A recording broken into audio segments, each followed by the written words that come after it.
আগামী ৪৮ ঘণ্টার মধ্যে দেশের বন্যা পরিস্থিতির উন্নতি হবে, জানিয়েছে বন্যা পূর্বাভাস ও সতর্কীকরণ কেন্দ্র। সকালে রাজধানীর পান্থপথে সংস্থাটির কার্যালয়ে এক ব্রিফিংয়ে নির্বাহী প্রকৌশলী সর্দার উদয় রায়হান বলেন, এই সময়ে নতুন করে আর কোনো এলাকা প্লাবিত হওয়ার আশঙ্কা নেই।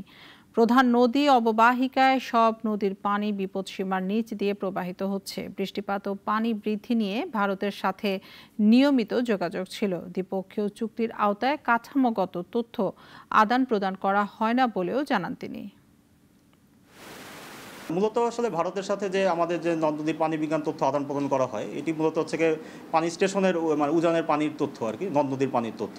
তবে কোনো কাঠামোগত তথ্যাদি ভারতের সাথে মানে এই মুহূর্তে আদান প্রদান করা হয় না। অর্থাৎ বিভিন্ন বাঁধ বা ব্যারেজ অথবা অন্যান্য জল নিয়ন্ত্রণ কাঠামোর যে তথ্যাদি, সেগুলো আসলে এই মুহূর্তে মানে এই দ্বিপক্ষীয় চুক্তির আওতায় মানে আলোচনা করা হয় না।